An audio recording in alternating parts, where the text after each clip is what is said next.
So in this video we are going to see in detail about list, one of the basic data structure in Python.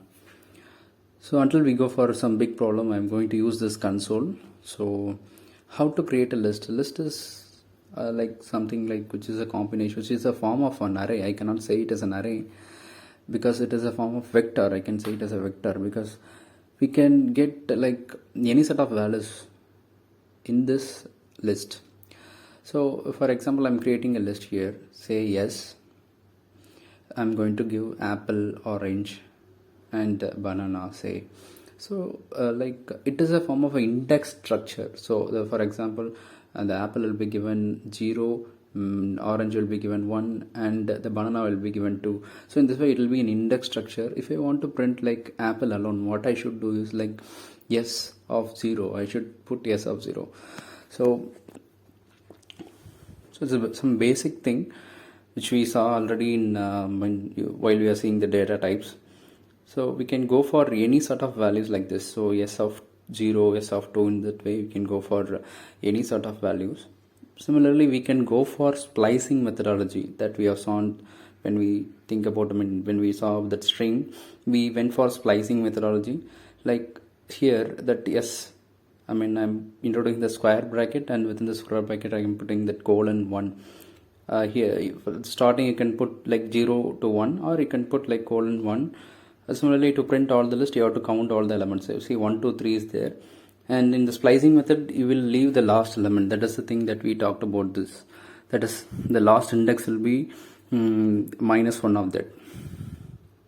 Okay, so if I want to add some element to this list, what should I do is I am going to use this method, which is append method. So yes dot append, I'm giving tomato, so it will be added to the list, it will be added at the end.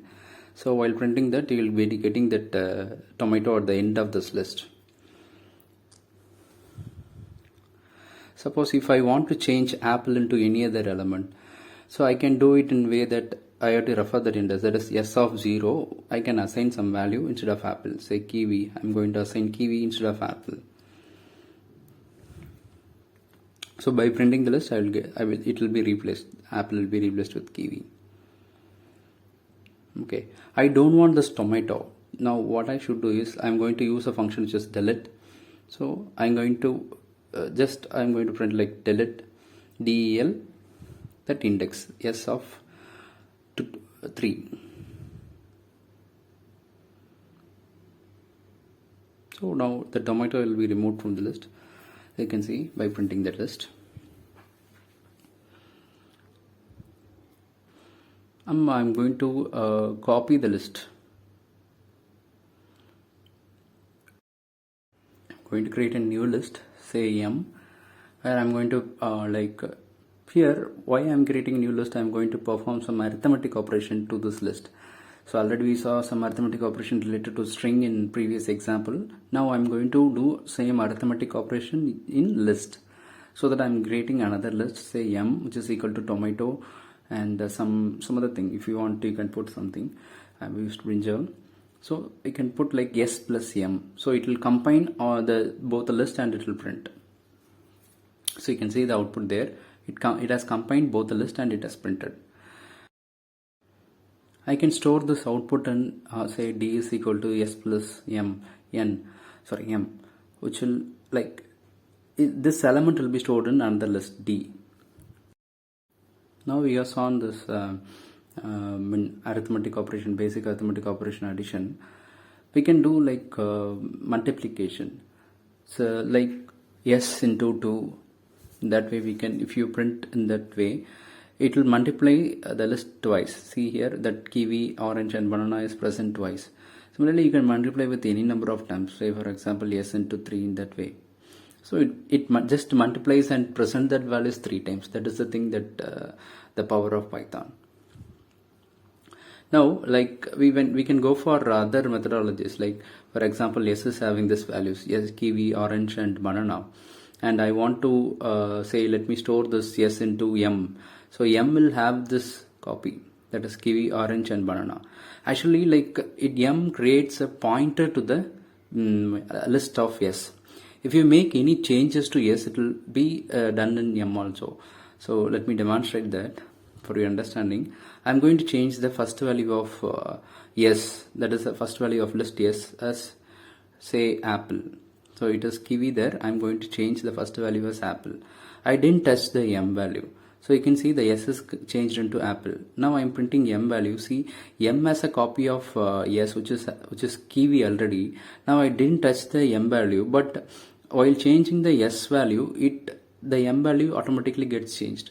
So it is simple that m is nothing but a pointer to the list of s. If you done this assignment operation, m is equal to s, mean m will be having a pointer to the list s. So but how to get a copy of s is simple, like m is equal to s dot copy. If you give that, like it will be sending a copy of the entire list to m. So you can clearly see here, now s is having this one and m is having apple, orange and banana. Now I am assigning now I'm changing the value. See, s of 0 is equal to I'm going to change it back to kiwi. Now yeah, the s will be having kiwi, but if you print m will be having apple. So this is something different. Like while you are assigning directly, it will be a pointer reference, but while you are going for m is equal to s dot copy of it will give a copy of the entire list to m. So m will have a value which is different if you change any values in s. So this is some basic methodologies in list. Next thing that we are going to see is sorting. For demonstration purpose, what I am doing is I am going to change the value of say orange. It is in small letter, that first letter is in small letter, so I am going to change into a capital letter just for demonstration. So now the s is having this value, kiwi, o, caps, orange and banana. What I am going to do is I am going to use this sort function. So actually we should have the banana as the first thing, but here what it comes is orange is coming first, because the capital letter ASCII value will be having like ranges will be less than that of that small letter. So orange O caps will be having an ASCII value which will be comparatively less to the value of small b. So we can do this sorting with the help of a key element, that is a function inside the sort, which is like key is equal to string dot lower. It means that we are going to ignore the cases, just we are going to do the sorting.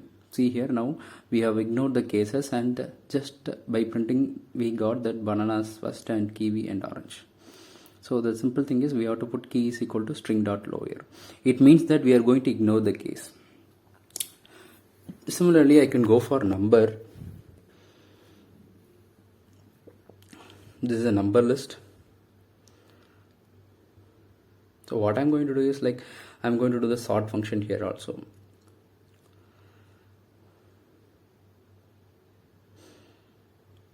See, it is easy. Like if you want to sort it in a descending order, what I should do is like sort, I would put a function inside which is reverse equal to true.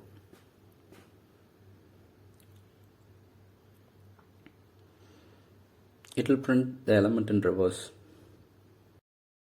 So it is pretty much easy compared to other languages. And again, list, we can store the combination of both strings and numbers in a single data type. We need not go like, it will have the combination. It has a power to store both the types like strings and numbers altogether in a single list. Okay, now we are going to see the other function which is max and min. So we should we should use like this, max of n and min of n, that way.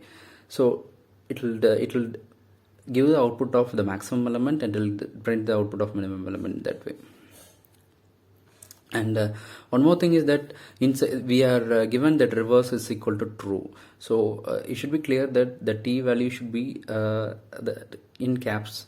If you give the t value in the small letter, it will generate an error. So just for your reference, I am just using this.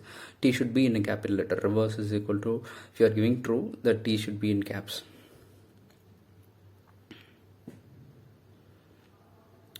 Okay, I hope I have covered almost everything, not everything, almost some important concept and list and methods associated with this list.